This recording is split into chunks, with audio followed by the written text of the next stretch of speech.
All right, so let's wait a couple seconds, let the notification get out to a few people, and kind of go from there. So, but anyway, so for the people watching on the replay later, so this is going to be a little bit of an introductory for me in doing some of the essentially single malt type of whiskey. So this is going to be the Stranahan's Snowflake 2015 release. So now most people will probably know I'm generally speaking 100% a bourbon guy. However, I wanted to try to get into a few, single malts and things along those lines. Now, a buddy of mine was nice enough to, hey Dan, how's it going, bud? So a buddy of mine was nice enough to give me a couple samples of this Snowflake, which again is produced by Stranahan's, and this is I believe it's a one-time-a-year release now. It used to be 2 times a year, but now they're releasing it, I believe, in December every year. So I don't know exactly the date or the time when they're doing it, but anyway, I wanted to try to get into or try a few of the single malt stuff, and then that's what this is. So this is Stranahan's 100% malted barley, yearly release. So if any of you guys have ever had any of the Stranahan's, you know that there will be some different types of things that they release all the time. So, this is one of the whiskeys I've wanted to try for a long time, but for the most part, single malts have always been a little bit intimidating to me. I've never been a huge malted barley fan. However, this has a lot of kind of, lure and stuff around it. It's something that everybody seeks out, and these guys will get there. They'll get there and they'll do, hey Jason, how's it going, bud?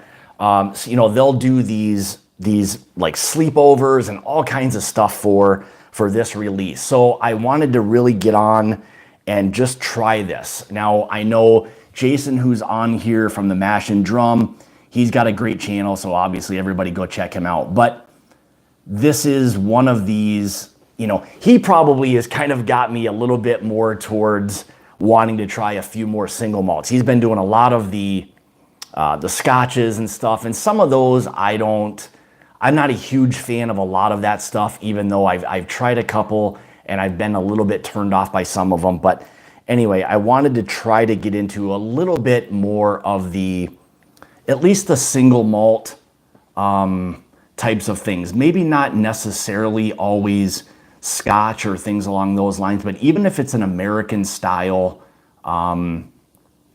whiskey. So, I know like Chris, Santa Cruzan, Jason, Dan, a lot of you guys have a lot more experience with, the scotches and the single malts and stuff. And I wanted to, if nothing else, not to necessarily get into doing reviews of them. I just wanted to be able to try a few different things. And Mark, who he's Whiskey and Snacks, he'll hopefully hop on here. I'm trying to pull up some of the chat just so that I can follow along with what you guys have got going on. But let's see here.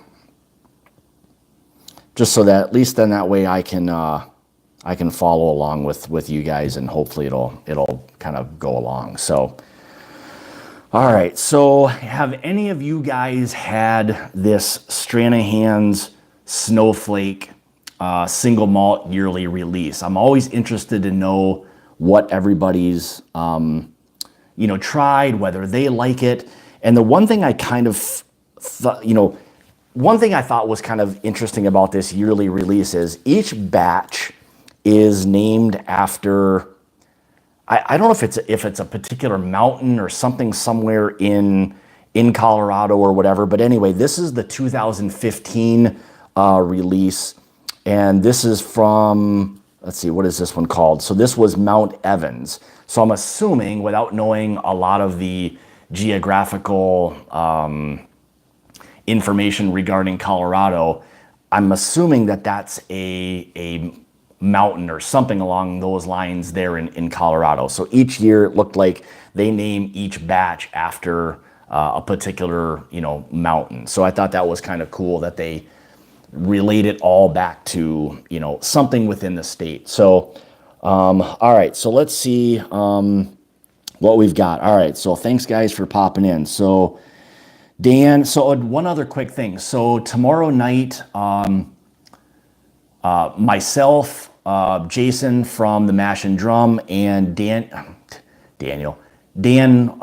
Trout, who's on here right now, will be doing a live stream. We're gonna do, I believe it's 5 blind samples that Dan was nice enough to send to us so that we can, basically pick and choose what we like and why and all of that. So I believe that's going to be tomorrow night, 9 Eastern, 8 Central. So hopefully you guys can tune into that. So, all right. So John, how's it going, bud? Thanks for stopping in. So I wasn't sure if I was going to get any of the West Coast guys, whether or not you were home from work or anything or what you were drinking. So if it's too early for some of us, I know the East Coasters, you guys might be okay, or the people on the East Coast, or Eastern Standard Time might already probably have something. I mean, it's going on almost 6 o'clock there. So anyway, so let's get into this. So I guess one other quick thing regarding this Stranahan's 2015 batch 18 release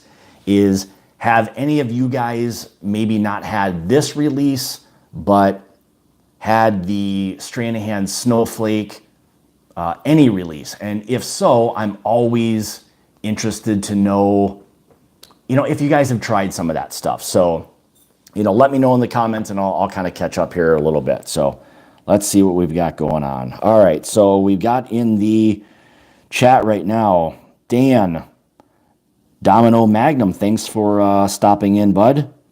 Bourbon Professor, that's an awesome name. I love that. Chris, Santa Cruz, and how's it going? Alcohol, tobacco, firearms, coffee. Now that doesn't leave much to the imagination in terms of what your channel actually is. But hey, thanks for stopping in. I appreciate it. So, and I know he's got a newer channel. So if you guys want to maybe go check out some of his stuff, he's got a couple of reviews up as well. So Chris, who else? John, Blind Whiskey Reviews. Hey, bud. Jason, the Mash and Drum. Let's see who else we have. I think that's it. So right now, but so let's see, what else do we have? What is Up All by John. So anyway, let's try this. So I'm really curious to see what this 100% malted barley 2015 Stranahan Snowflake is going to kind of taste like. So here's to you guys in there. Not something I do very often, but let's give this a whirl and see what we've got. So interesting kind of nose. Now it's not as strong of malted barley as I think I've had in the past. I've had a lot of other ones that are much more like barley forward. Even though this isn't like overly dominant. Now I'll see what it's going to taste like on the palate. I mean, that could completely change. But so far the nose is really fairly inviting, I would say. I mean, it's a nice nose. Now, Jason, you had mentioned before, is the Snowflake finished? That's actually a good question. I don't know if it's finished. They do 4 releases of their whiskeys, and one is obviously their original. They have the Diamond Peak, the Sherry Cask, and then the Snowflake. And I don't know whether or not the Snowflake is a finished single malt. So for anybody who may know a little bit more about this than I do, I would love to know. So.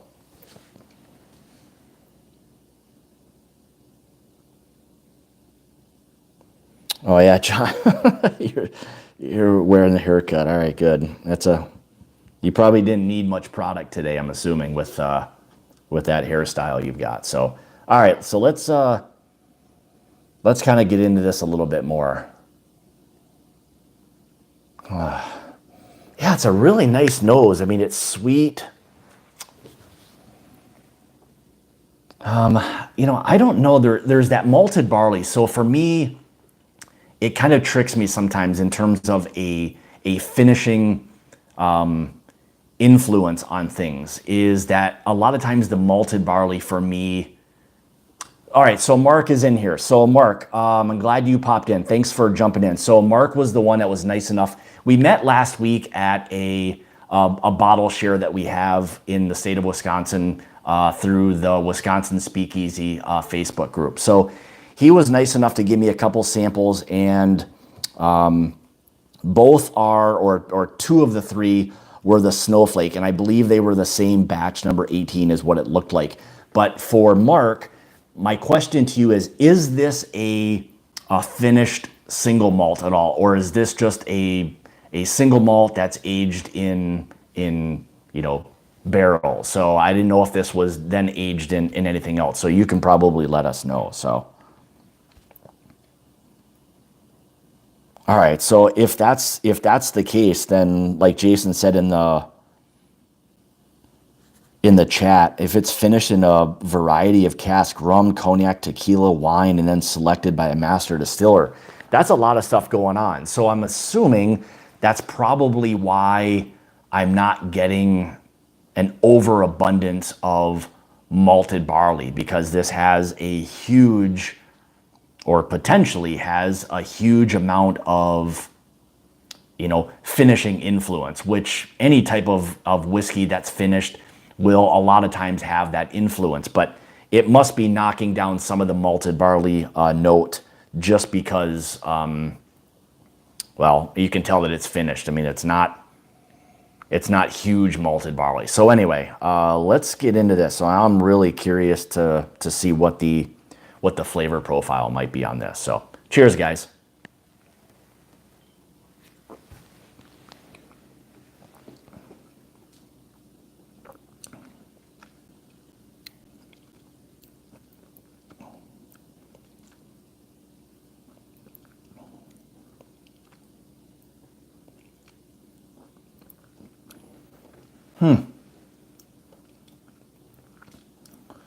So I guess one thing, my initial thought is right away, I mean, you definitely get the malted barley effect. I mean, I don't think there's any getting around that with it being, a single malt. But the finishing part of it, you get something. You're picking up some finishing influence, whether or not you can pick exactly what that out or what that is out is difficult sometimes. If I had to pick something, and maybe this is just more that it's kind of ingrained now that Jason mentioned it, but I do get a bit of like a tequila type of note to it.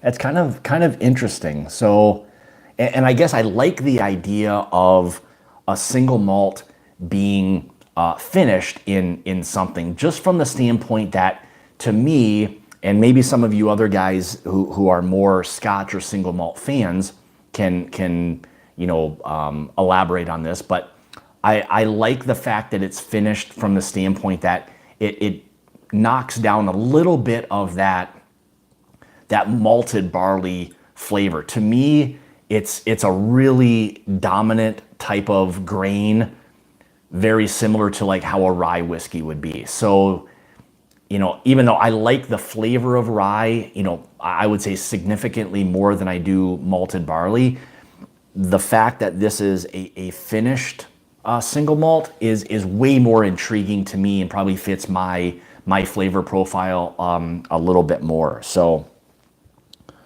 yeah, I really kind of like this. The nose and the palate, I say, for both kind of match. I mean, it's really kind of interesting.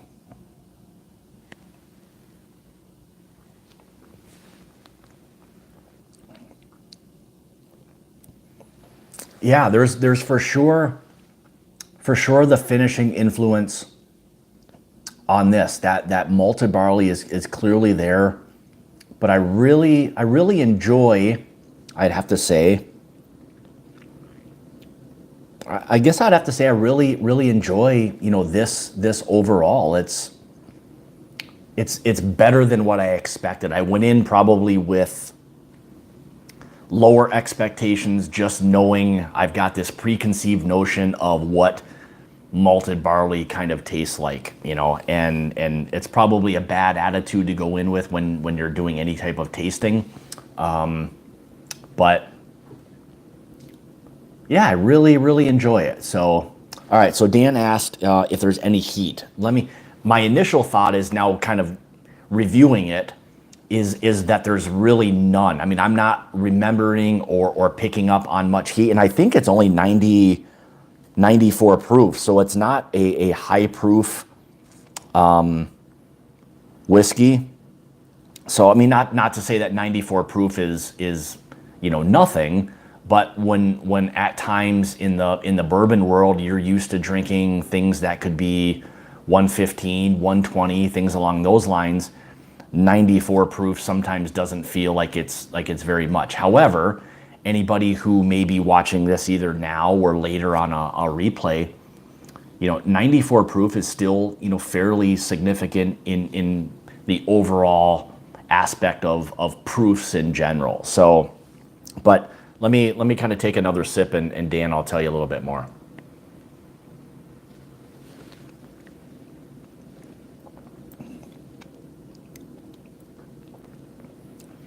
Very, very slight heat to it.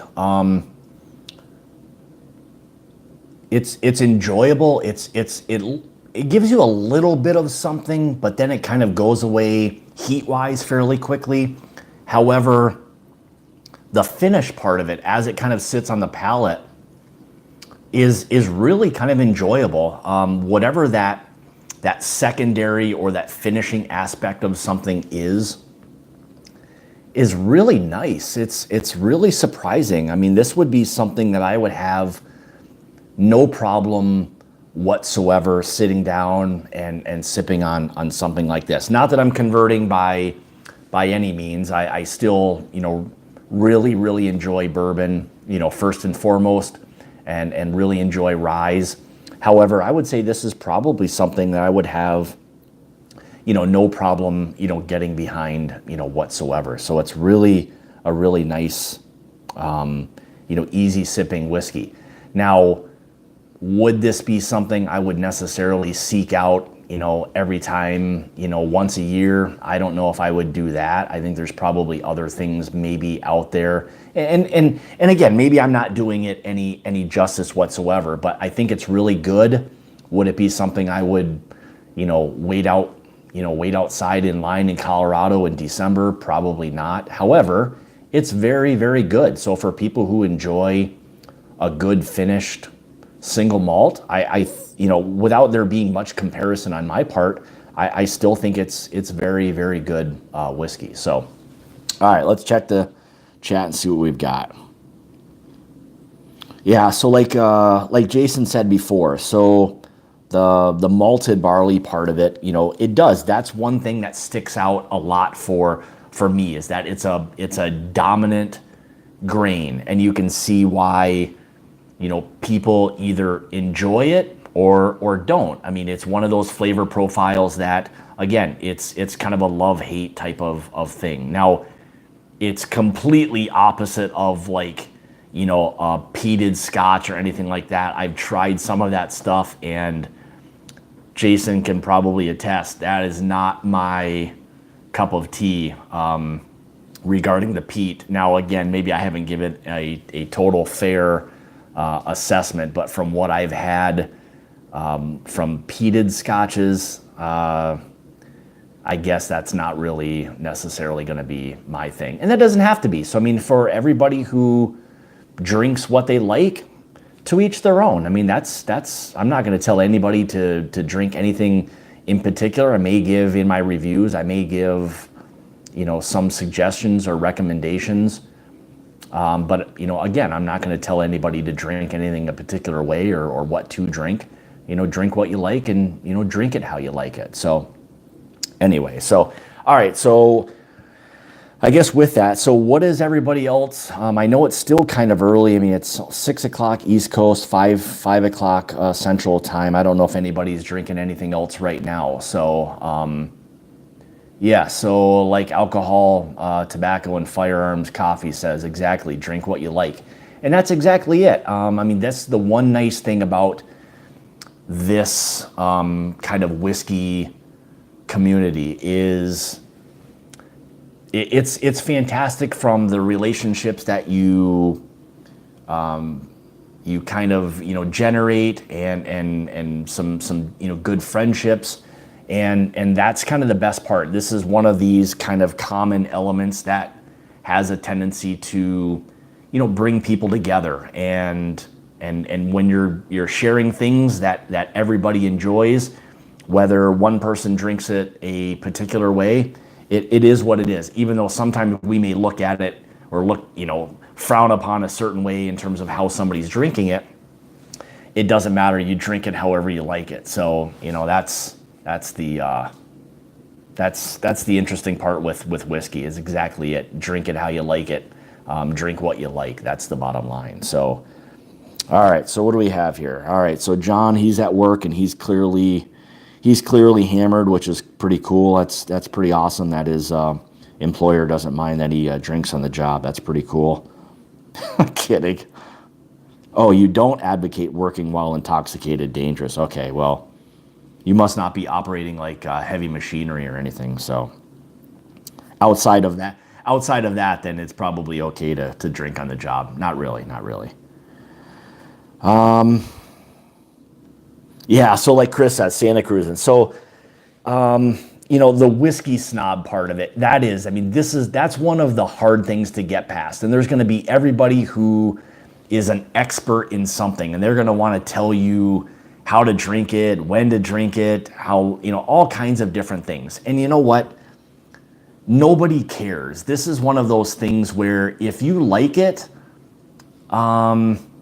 then drink it. Drink it however you like it. I mean, that's the bottom line. I mean, it's not one of those things where this is or should be a snobby type of thing, even though at times it very much can be that. And we all kind of get suckered into all of the special releases and what's good and what's not. And, is it $15? Is it $500?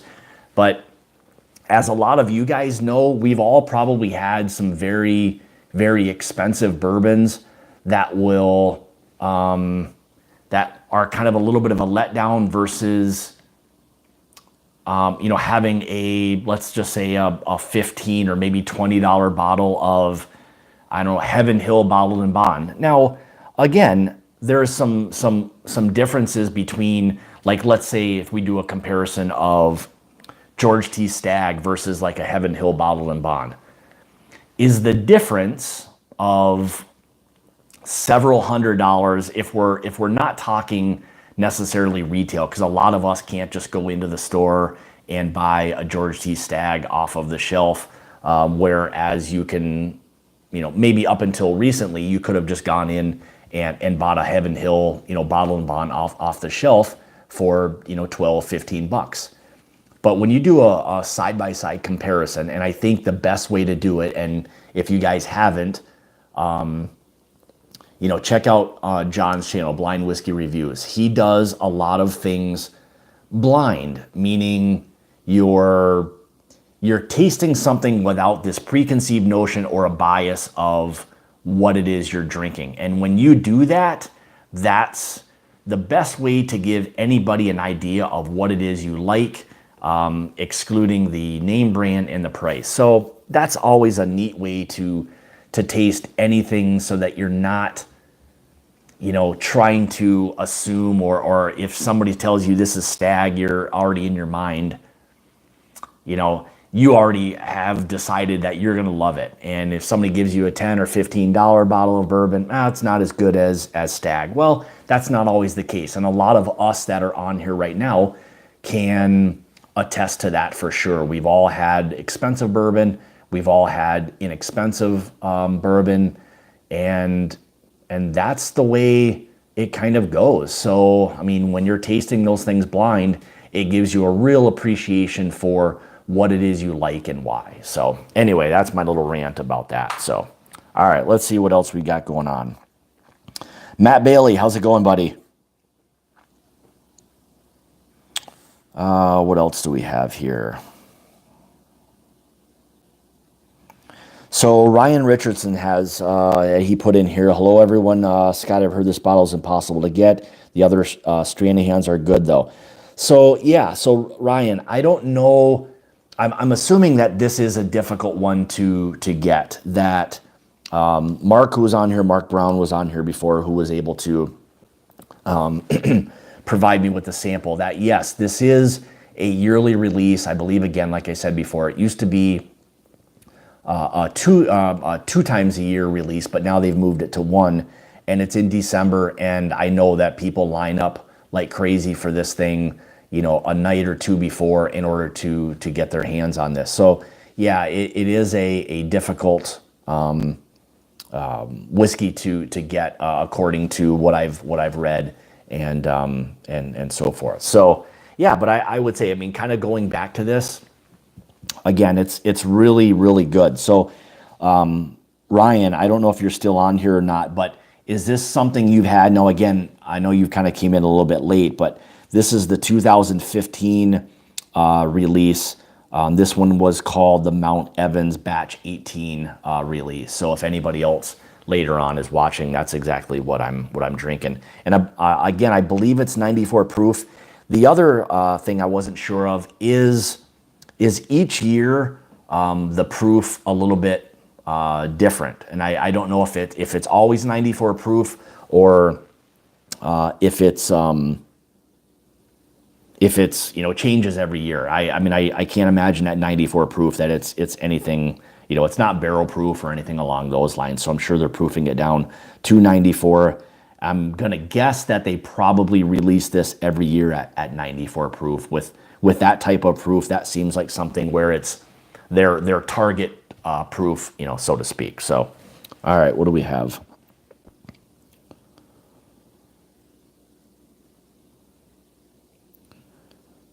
Yeah, so like John says, this is one of the issues now with the supply and demand of whiskey in general, is that even though there's, with some of these releases, more stock, let's call it, the way it's treated by these liquor stores and other people in terms of the distribution of it is crazy. I mean, now everything is done through lottery systems, raffles. Maybe if you know somebody nowadays, maybe it's you're lucky enough to get your hands on a bottle, or maybe two max.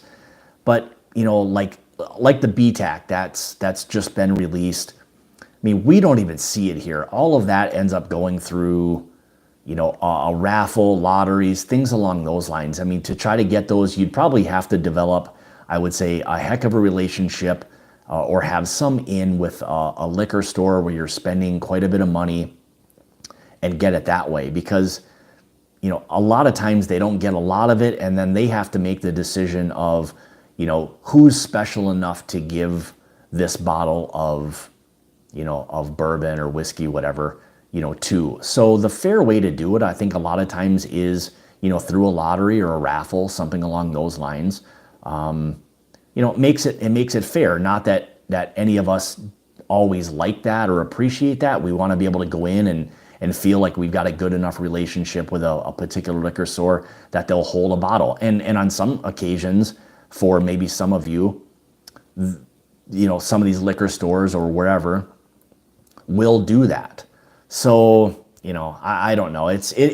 I understand why they do it and all the fairness of trying to do all of that. And it is what it is. It's just the day and age that we're in right now with,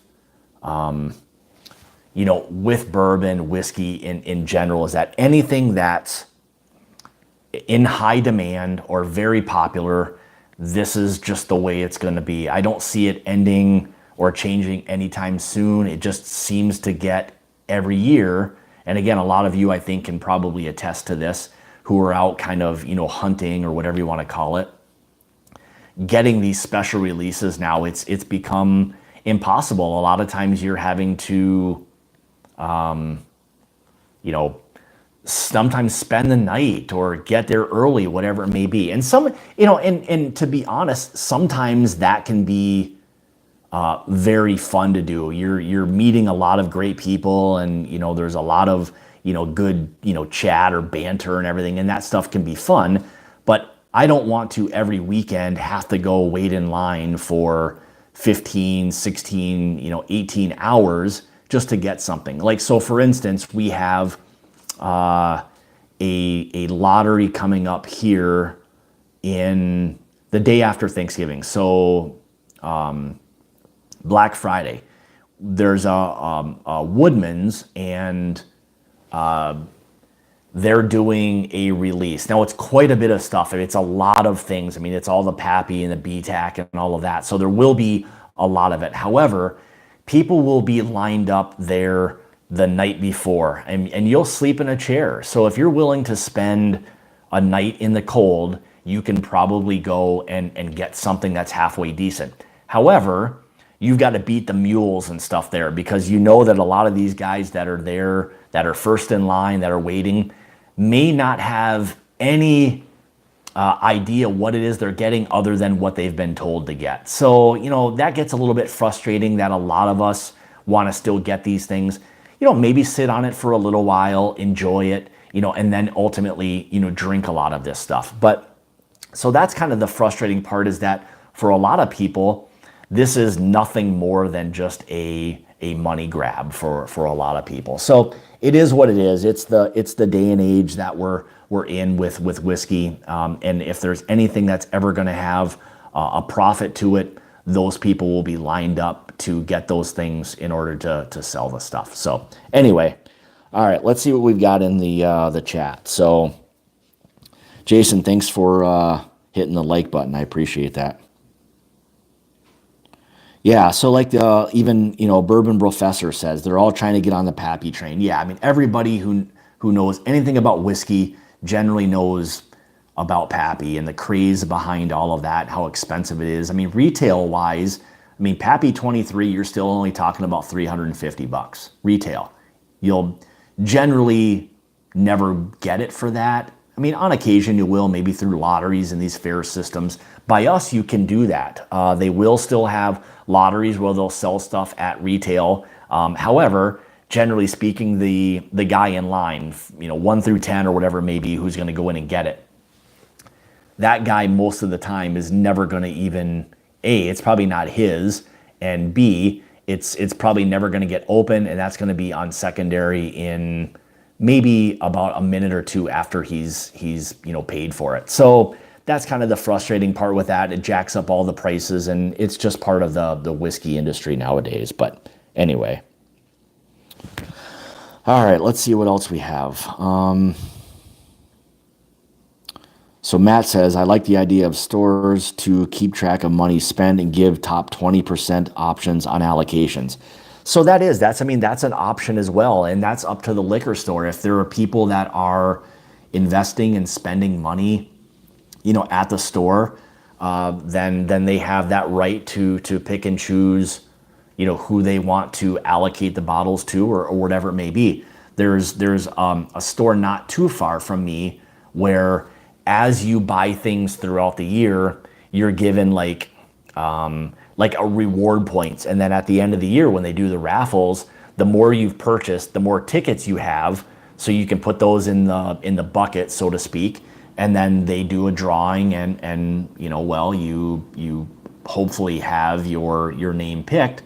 But that's a fair way to do it, so that they're not, I mean, you can imagine, as you guys all know, everybody who goes into a liquor store, hey, you got any BTAC? You got any Pappy? It's kind of crazy how things are. So I don't blame these liquor stores for probably doing it, you know, that way at all. So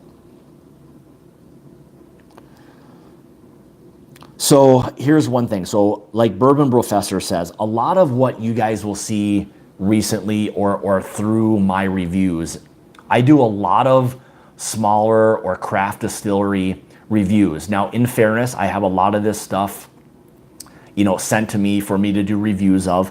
And again, I'm still doing it as unbiased as I possibly can. And I tell the distilleries, if you send me something and I don't like it, I'm simply not going to do a review of it and go on and bash everybody. Now you guys as the viewer don't see that when I'm doing that kind of interaction between myself and the distillery. However, you know, I'm a whiskey or bourbon review channel, and that's what a lot of us all do, is we review things and try to remain as unbiased as possible. Now, I don't get any monetary compensation for any of these. It's just a bottle to do a review of, and that's what we do. But I like to do some of the smaller ones just to be able to try things, whether or not I get it in my area or West Coast or East Coast or whoever may get it.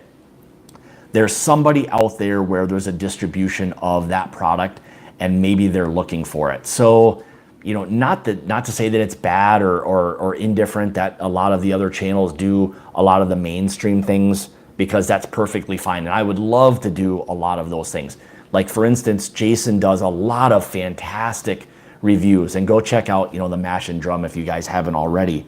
He does fantastic reviews and he gets a lot of great stuff. And yeah, so I mean, I've just taken a little bit of a different approach where, you know, I get a little bit more of the craft stuff, mix in some of the more common things as well. And ultimately, the craft stuff will kind of dry up a little bit. I mean, I can only get probably so much and do so many reviews that ultimately I'll have to, you know, do reviews of more mainstream thing, which is perfectly fine.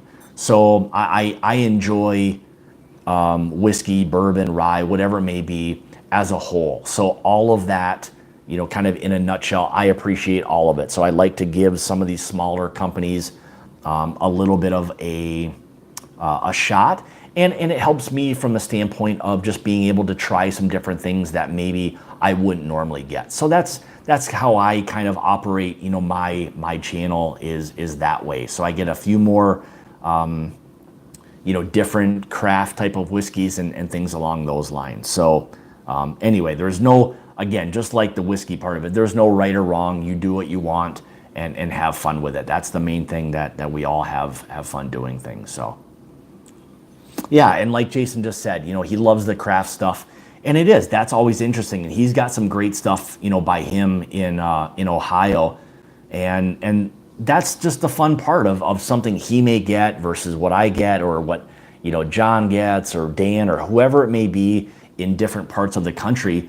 We all get to try different things, and there's a million different distilleries and stuff. Yeah, so like John just said, over 1,500 registered distilleries. I mean, that's a ton throughout the United States. That's a lot of different, you know, products. So, you know, with that being said, that's where I felt there was an opportunity to be able to like showcase some of the smaller, you know, distilleries and get a review of a product that may not always hit, you know, mainstream. So I mean, we've all had probably that one video that's really been, you know, big for our channel, and those all help with everything. But, you know, we enjoy whiskey, we enjoy bourbon, we enjoy all of those different things.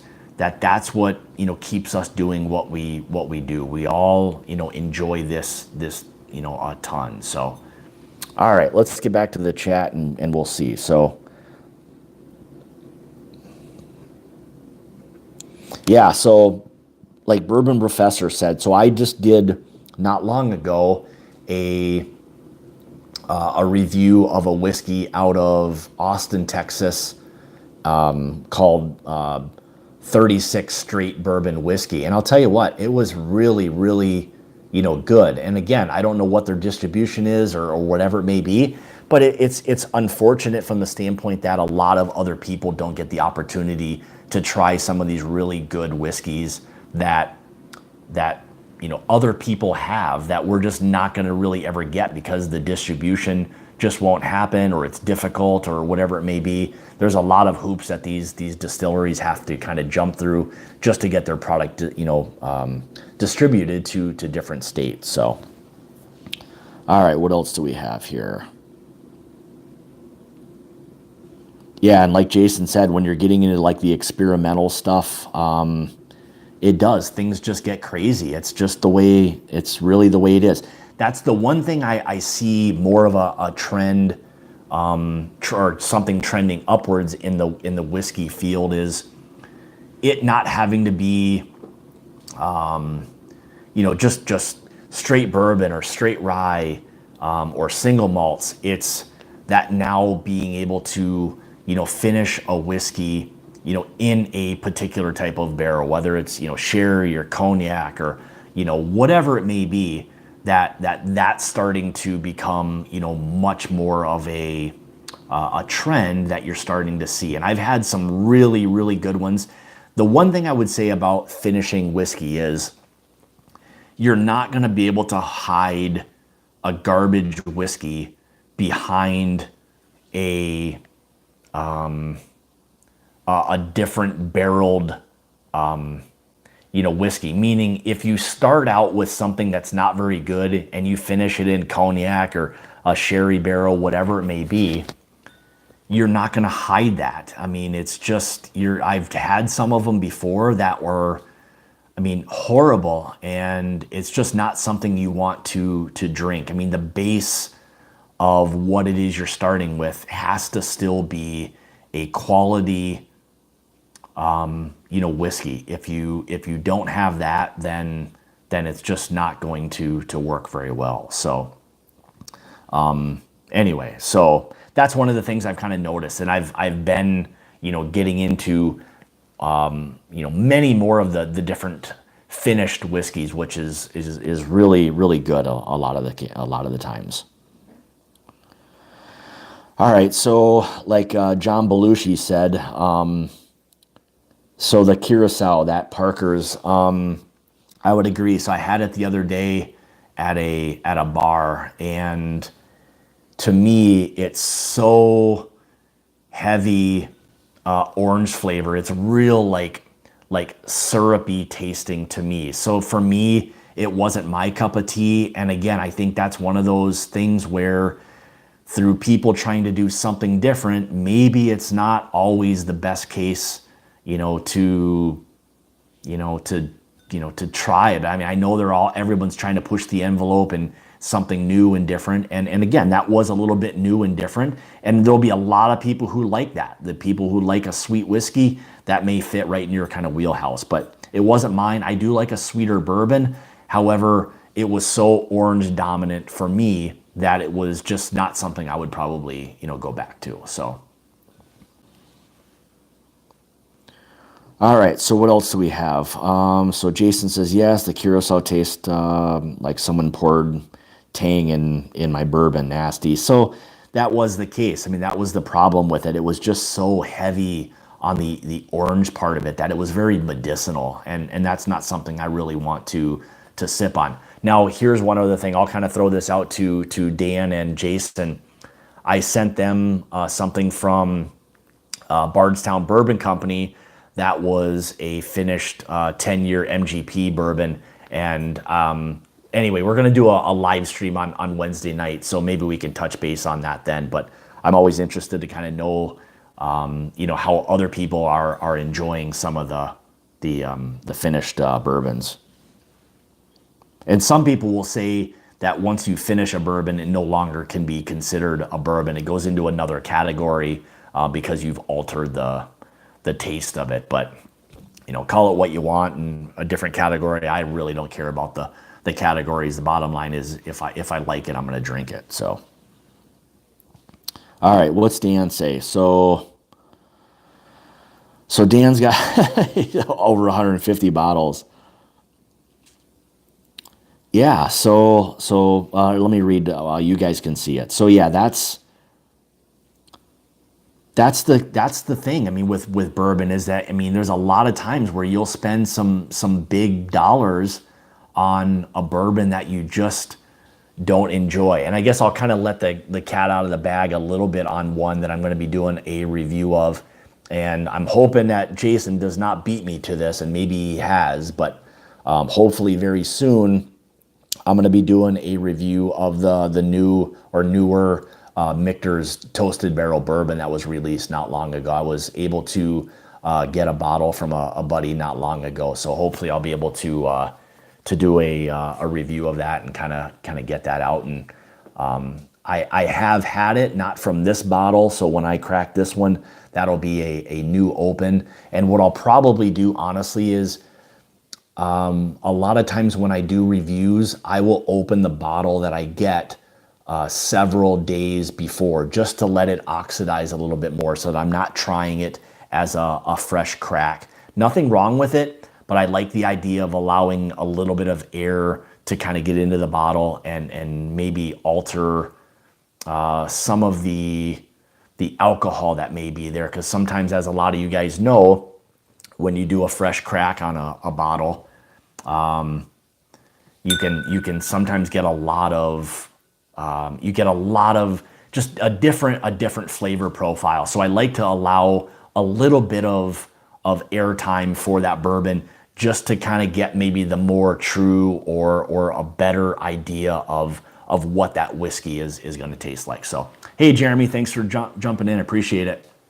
And so you guys, go check out Sipper Social Club. Jeremy does a great job with his reviews. He's got probably a fantastic collection. He does a lot of scotches, things that are way out of my my realm of knowledge regarding whiskey. So he does a lot of things with Rob from Whiskey in the Six. Those two know a ton about scotches. So I'm probably not telling anybody anything that you guys don't already know. But all right, so what else do we have in here?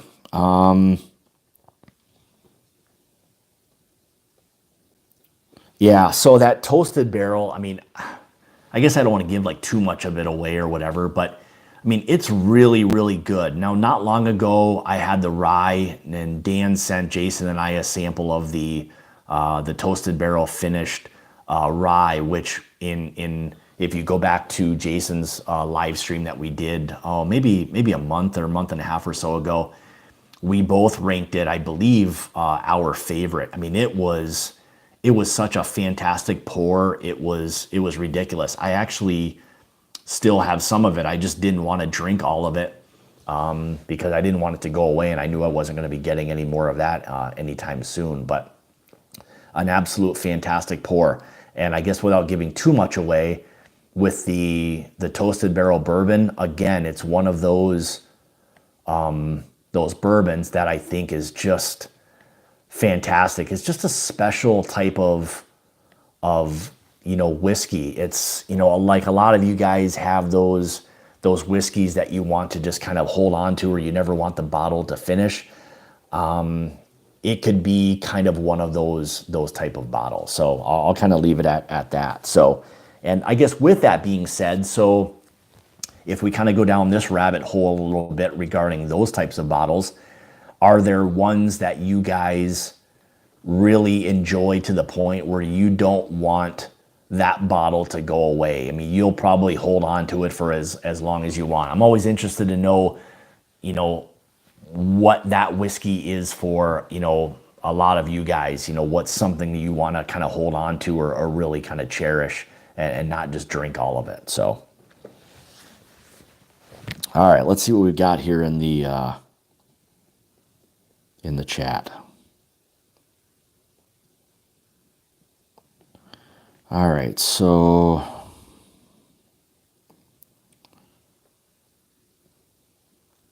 hey Chris, how's it going? Glad you could stop in. I know you've been in here for a little while, so I just haven't been able to comment yet, but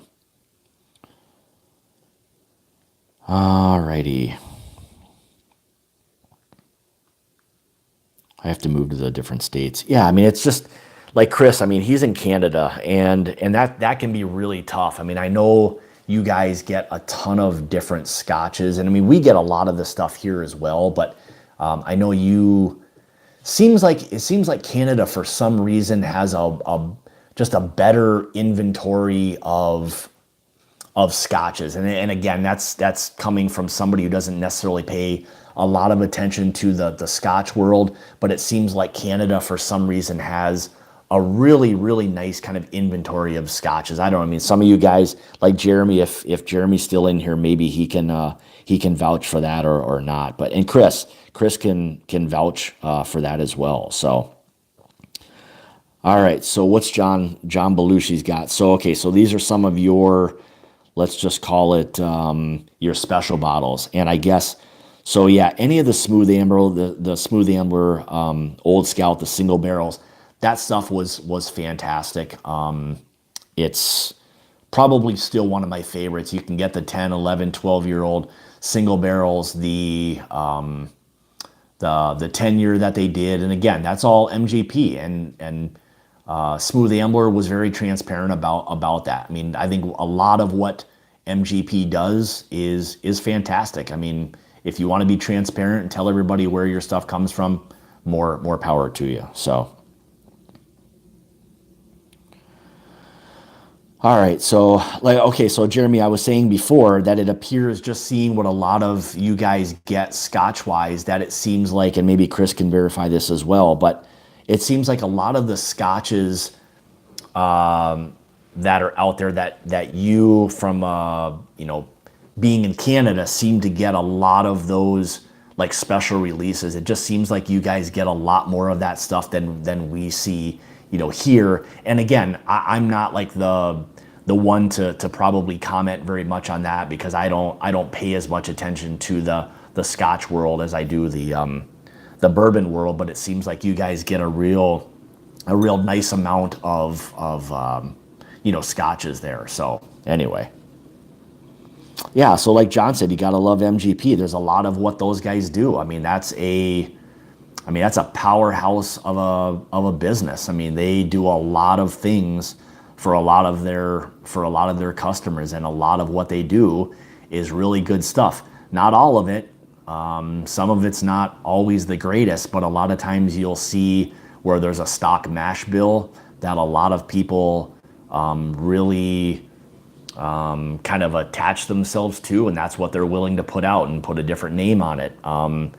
You've got a lot of different distilleries out there who will source things from MGP. All right, so what else do we have?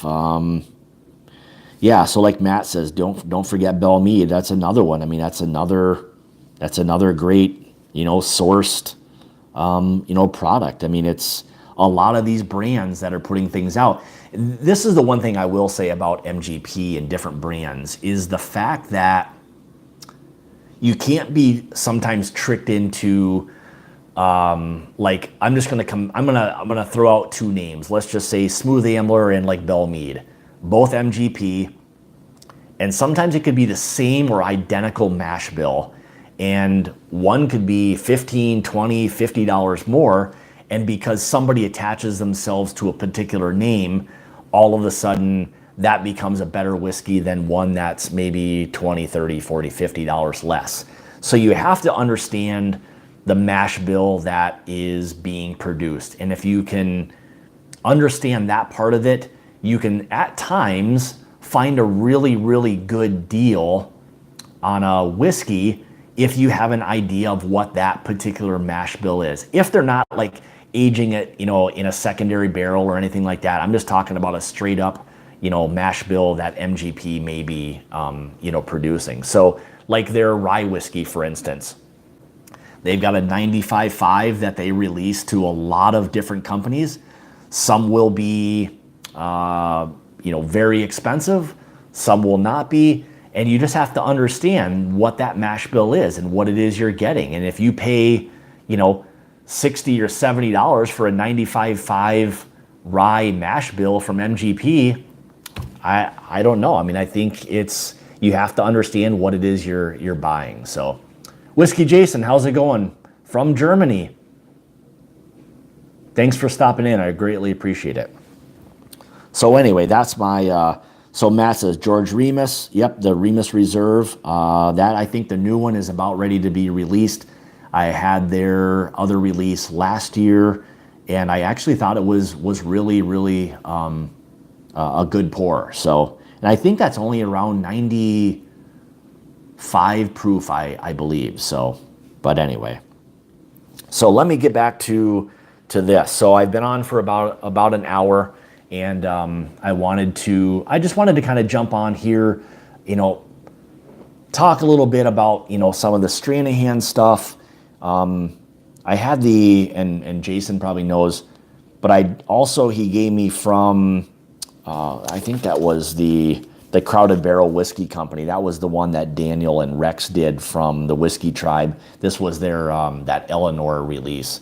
Mark also gave me a sample of that. Haven't tried that yet, but it's something I'm looking forward to trying. So I've heard some really good things about it.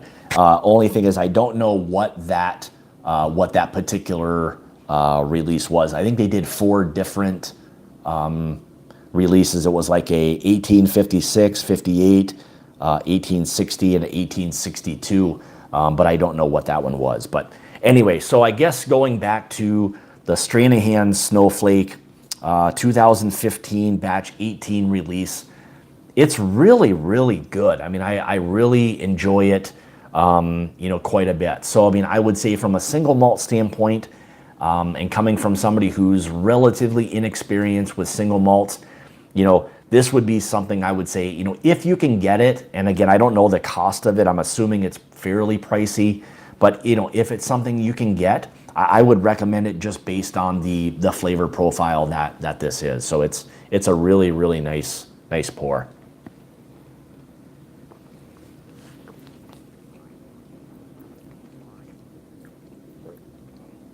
And the one thing I would say is, as it's kind of opened up and kind of warmed up a little bit, a lot of that flavor is really, really coming through.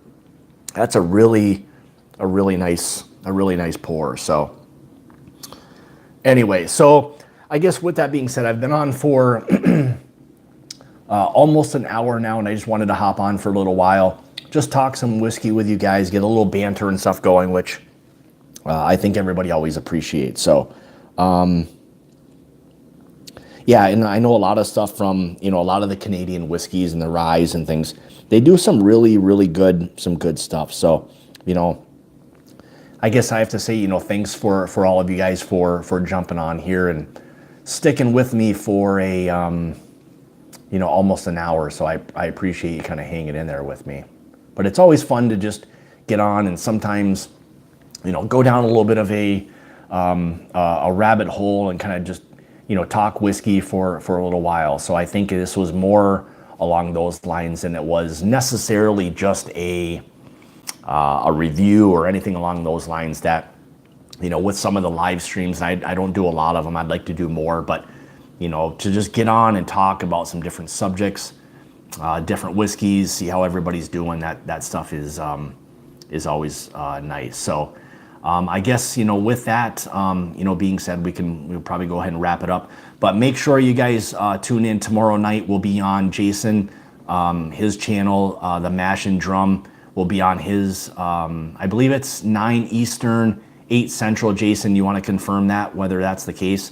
And we're going to be doing a 5 sample blind review. So we'll be doing that and kind of picking and choosing exactly what, yep. So yeah, 9 Eastern, 8 Central. Tomorrow we'll be doing a live stream on his channel. Again, 5 blind samples, and we'll pick and choose and see what we like. So I don't know if Dan's on here, but Dan, we're gonna see. Yep, you're on there. So yeah. So and Dan's also gonna do, and I don't want to like rain on his parade or anything, but he's gonna be doing some other giveaways and stuff as well. So.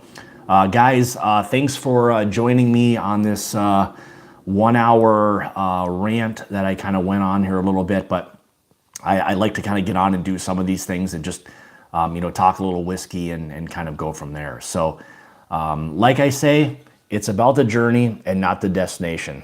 Cheers, guys.